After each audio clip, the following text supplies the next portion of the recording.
Did you know that in Italian, when you are hungry, you don't say you are hungry, you say you have hunger. Or that you are not your age, but you have your age. These are just two of the many surprises of the usage of the verb avere in Italian. Buongiorno studenti, benvenuti o bentornati sul mio canale. Welcome or welcome back on my channel. Today I'm going to show you 7 essential Italian phrases where you wouldn't use to have in English, but that do use avere in Italian.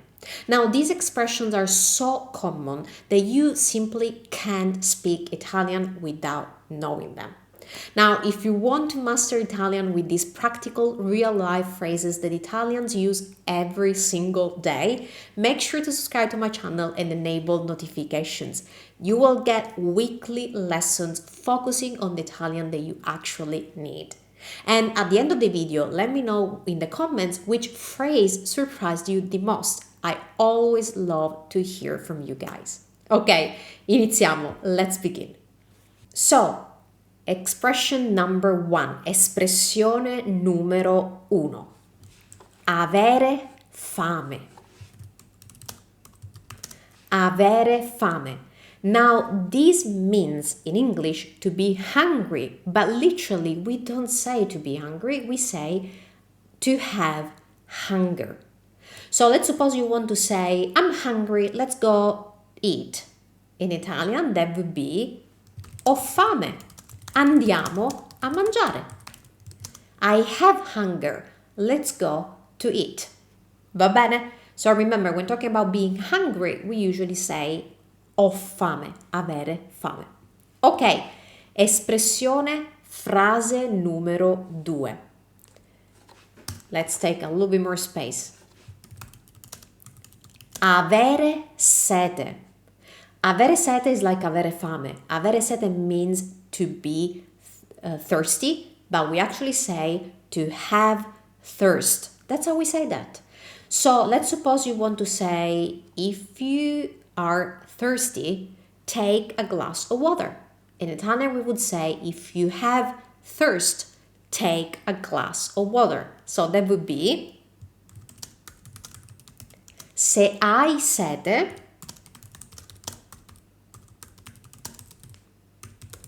prendi un bicchiere d'acqua. If you have thirst, take a glass of water. Now, I know this sounds really weird, but that's how we say that in Italian. We use avere for these phrases, not essere. Okay, another phrase that uses avere, when you would expect that you used essere, is to be sleepy. In Italian, we don't say to be sleepy. We say, you guess it, to have sleep. So we say avere sonno.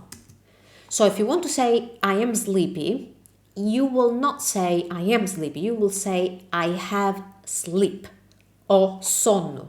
Or for example, if you want to say the children are sleepy, how would you say that? I bambini hanno sonno. The children have sleep. That's how we say that. Okay, let's move on. Espressione numero 4.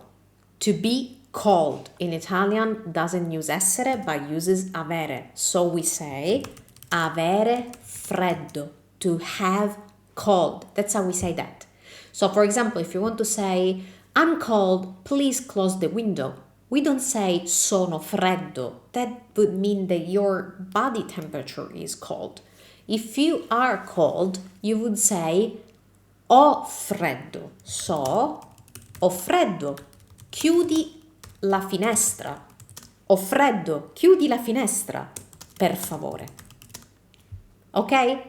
So remember, when we're talking about being cold, don't use sono freddo, but use ho freddo. Now, we're seeing quite a few expressions that can be very surprising. So if you want to easily review them, you can do that by using the PDF I prepared for you for this lesson. As always, the link is in the description below this video. Ok, andiamo avanti. Let's move on. The same way you don't say I am cold in Italian, but you say I have cold. In Italian, you do not say I am hot, but you say I have heat. So, in Italian, that would be avere caldo, to have heat. So, for example, if you want to say the customers are hot, turn on the fan, that in Italian would be I clienti hanno caldo. So we say the customers have heat. Va bene? And then accendi il ventilatore. Turn on the fan. Ok, e adesso espressione numero 6. And that is avere paura. Avere paura means to be afraid, but literally it means to have fear. So even with fear, we don't say I am afraid, we say I have fear. So let's suppose we want to say he or she is afraid of spiders. How would you say that? Ha paura dei ragni. He or she has a fear of spiders. That's how we say that in Italian. Okay, and now expression number 7, espressione numero 7, l'ultima espressione, last one, but very, very interesting. And I'm talking about how to talk about your age correctly in Italian. Now, in English, you talk about your age by saying that you are your years. So you say, I am X years old. In Italian, we never do that. In Italian, we never use the verb essere to talk about our age. We use the verb avere. So we say avere X anni. So this is very interesting. I've always found this very fascinating. In English, you are your years, but in Italian, so your age. But in Italian, we have our years.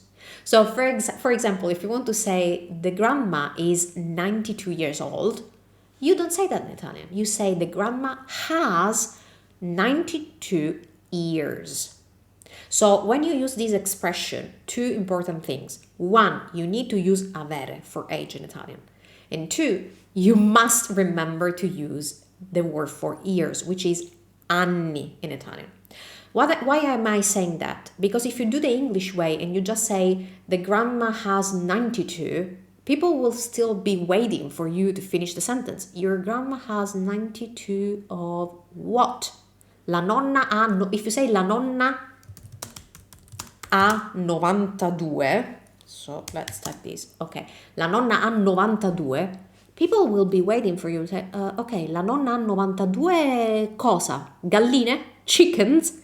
So you want to add la nonna ha 92 anni. The grandma has 92 years. So you can see that since we use avere in Italian for age, it's very important that you add years, anni. Otherwise people will be, she has 92 of what? Okay? So remember, when you talk about your age or anyone's age, never use essere in Italian, but use avere. To have X years. And remember to use anni. Oh, now, if you need a refresher on Italian numbers, I have several videos on the topic where I go through all the numbers in Italian. So check them out. I'm going to leave the link in the description. Molto bene. So now you know 7 essential phrases with avere that Italian native speakers use every single day. Now remember, don't try to translate these directly from English because that wouldn't make much sense. Just learn them as they are and start using them right away. So I'm curious, which phrase surprised you the most? Let me know in the comments using that phrase in a sentence. And if you want more real-life phrases to master Italian, then make sure to subscribe to my channel for new lessons every week that help you speak Italian naturally. And I will see you in the next video. Ci vediamo al prossimo video.